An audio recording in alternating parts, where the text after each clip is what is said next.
Hey everybody, I'm back. I'm Samantha and I'm a therapist, and I'm creating a video every day for a year to get over my fear of public speaking and social anxiety.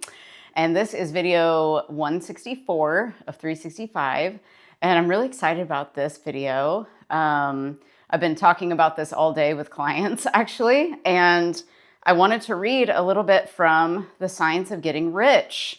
And if you have not read this book, I highly recommend it. It is free somewhere. I don't know. It's a free PDF you can just download. Just type in The Science of Getting Rich by Wallace Wattles. And yes, it's Wattles, Wallace D. Wattles. So you can download this for free, and I suggest you study this book. This is a very old book. This was written, golly, I think it was like 1909 or something. I just can't remember. Somebody will know out there. It doesn't say in this book because it's an Amazon printed book, but it was a long time ago anyway. So I read this book back in 2013, and I remember my ex-husband was like, "That's BS." And so it just shows that, I don't mean to be mean to him, but it just shows that so many people think negatively, and that it can't be this easy to manifest things. It can't be this easy to be happy. Why do we think that way? Well, we're programmed to think that way by so many people outside of us.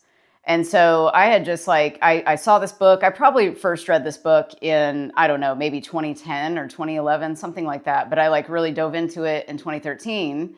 And it was just kind of something I was studying. And then next year I was getting a divorce. So I didn't look at it anymore for some reason. I had to get my life together, and I should have been reading this book because this is kind of a really great book. And so I wanted to talk about the power of directed thought.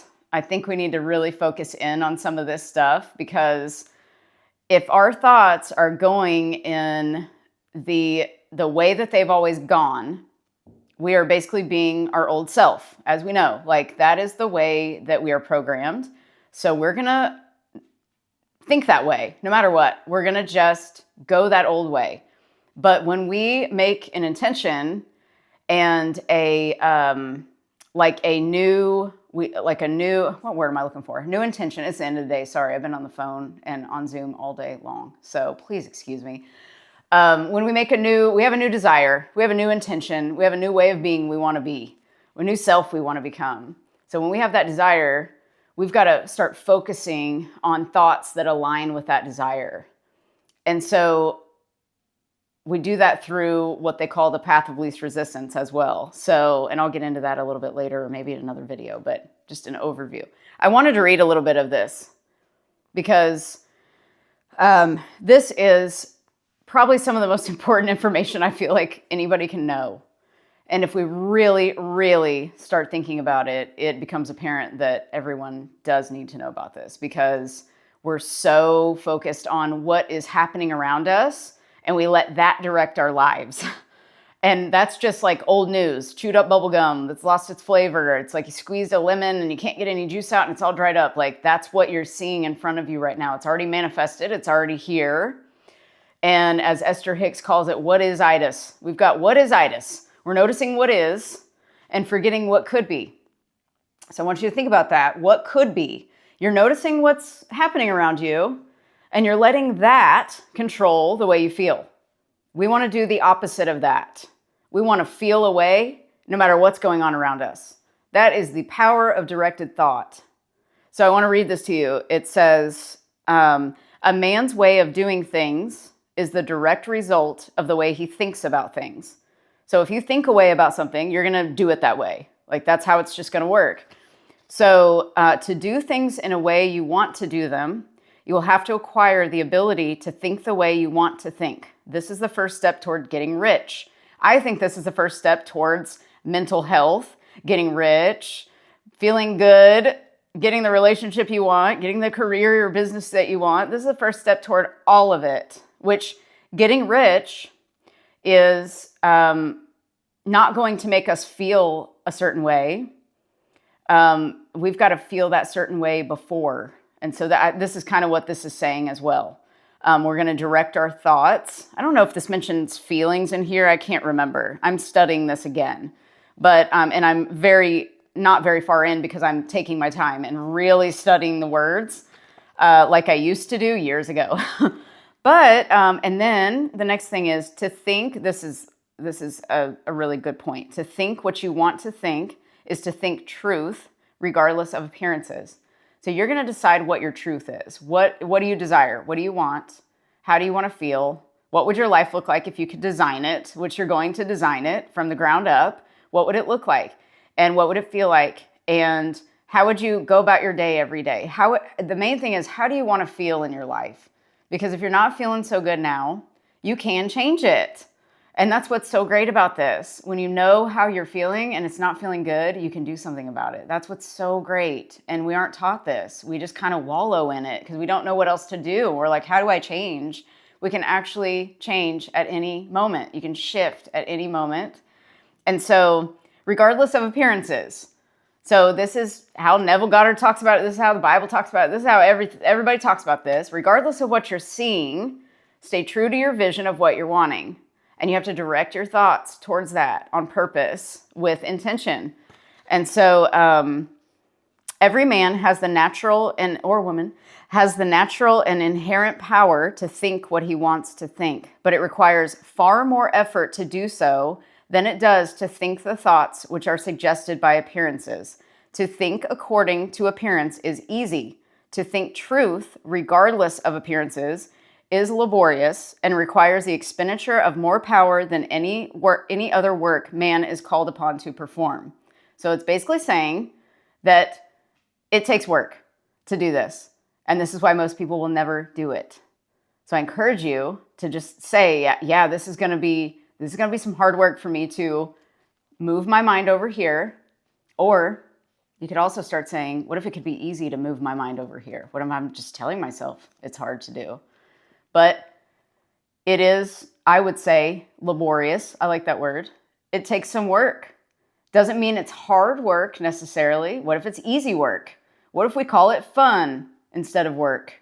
What if we call it fun to direct our thoughts? Let's just define it like that. It's going to be fun. There is no labor from which most people shrink, as they do from that of sustained and consecutive thought. It is the hardest work in the world. This is especially true when truth is contrary to appearances. Every appearance in the visible world tends to produce a corresponding form in the mind, which observes it, and this can only be prevented by holding the thought of the truth. So regardless of what you're seeing, you're going to hold the thought of what you want. You're going to hold it. You're going to hold the mental state. When you have thoughts, they're going to create a mental state in you. So you want to hold that state regardless of what you're seeing around you, regardless of what he says to you and what she says to you and what they did and what happened, when I left the house today and the traffic and the job and the kids and the this and the that. That's what's controlling you right there. But when you gather the power back, you take your power back and you say, I'm going to intentionally direct my thoughts towards what I want, then regardless of appearances, as they say, circumstances don't matter. Only state of being matters. It's all you need to know. You don't need any more of my videos, technically. I'm going to still put them out, but you don't need them. If you practice this one thing in this video, this is really all you need to do. This is it. And really it is. And I promise. To look upon the appearance of disease will produce the form of disease in your own mind and ultimately in your body, unless you hold the thought of the truth, which is that there is no disease. It is only an appearance, and the reality is health.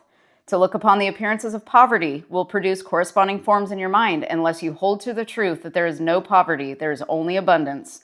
To think health when surrounded by the appearances of disease, or to think riches when in the midst of appearances of poverty requires power. But he who acquires this power becomes a mastermind. He can conquer fate, and he can have what he wants. This power can only be acquired by getting hold of the basic fact which is behind all appearances, and that fact is that there is one thinking substance from which and by which all things are made. So yes, I could go on and on with this, but basically the main thing is that the way we do things is a direct result of the way we think about things, and it's going to take some laborious effort to not think according to the appearance of everything you're thinking. You want to direct your thought with intention on purpose. And so what I want you to practice today or tonight or tomorrow or whenever, when you get into a meditative state, which would be when your brain waves are slowed down. So right now, when you're getting off work or your mind is just like going and going and going, you want to wait until you can calm this down. If you're not a seasoned meditator and you don't know how to do this and you've never done it before, make sure you calm your mind down a little bit. Do whatever you need to do that. You need some lavender tea, or chamomile tea, whatever calms you, like a soft little blanket, a bath, whatever will calm you. Just get into a calm state, and we'll talk about getting into calm states without any of that. But do what normally makes you feel calm. And then I want you to start thinking like, my thoughts are being directed right now. I'm directing my thoughts to this thing that I want. And again, it's a scene. You're going to act like you already have it in this scene. You're going to make it look like people will be around you, congratulating you, telling you exactly what you want them to tell you. If you want a marriage proposal, act like you're already married. You've got the ring. You're on your honeymoon or something that implies that it's already done and you already are that person. Congratulations, you won the lottery, whatever it is. But you will find that when you do this, and Esther Hicks says that think a thought for 17 seconds and then think another thought for sustain it, keep it, hold on to it, don't let it go, hold on to it. This is where the work comes in. 17 seconds. I think she lowered it to 16 seconds, actually. I can't remember why. Time is an illusion. That's another video you only have right now. So just think of 16 to 17 seconds. Then she talks about holding it for 68 seconds. She said that 68 seconds is equivalent to 2 million action hours. And I always held on to that. I heard her say that a long time ago. And I was like, man, that is amazing. But are we actually able to focus a thought for 68 seconds? That's where the practice comes in. And I wonder if we can do that. I know I've practiced it a few times in my life. And I have gotten a lot of things have come true in my life that were just impossible, like so many things. But I wonder what would happen if we practice this every single day and we just came back to the thought. Just keep coming back to that thought for 68 seconds. Just keep doing it. But I suggest we do it when our brain is already slowed down a little bit. You don't want to do it when you're like really, your brain's going everywhere and you're overthinking things. Just kind of get relaxed. And the whole point of this is to feel good. So think of some things that feel really good and then say, man, my intention is I'm going to direct my thought towards this, and pretend like your thoughts are a flashlight. Or, you've got that light coming out of your eyes and you're just going to direct it and like a spotlight onto your scene. And you're going to be in the scene and you're going to feel it and feel it's already done. Like you're already that person that has this thing. And just play around with this. If you have kids, teach your kids how to do this. Practice with your kids. Teach them how to focus. There's nothing better than knowing how to focus and directing your thoughts on purpose. And remember that, this will help all your relationships. This will help money come in. This will help your health get better. It's not that you don't want to notice. You want to notice and observe what's around you. Because a lot of people say ignore what's going on. It's really hard to ignore when it's right in your face. So you want to just lessen the resistance a little bit and look for something good. Look for a gem. I like to call it a gem. I'm like, what gem can I pull out of this? What diamond can I pull out of this that I can take with me? Because this is showing me something about me. So what might it be? Because why, if you're sick or you got something going on financially or you got something in your relationship going on, thinking about it over and over is not going to make you feel any better. It's not going to change anything. You're like a hamster on a wheel, right? You know that feeling when your ears start smoking and you got smoke coming out of your head, and there's no point in thinking about it. Our brain just says, we've got to keep thinking about this so we can come up with a solution. And that's just not how it works. Your mental state is going down. And so I'll link the Abraham Hicks emotional guidance scale that I updated from one of their workshops from 2020. I'll link that below. And you want to use that scale to see where you're at during the day, because when you're knowing where you're at on that, you can do something about it instead of feeling like you've got to spiral and continue in this misery that you're putting yourself in, really. So remember, everything you're seeing around you is showing you something about you. Just take the gym, say, what lesson is this trying to teach me or tell me about me? What do I need to look at here? Why is this triggering me? Where does this come from? Who told me that? Somebody tell you that when you were 5 years old that you weren't worthy? Or did they do something to you that made you feel unworthy? Or what's the belief? What are you making true? What did you make mean about certain things?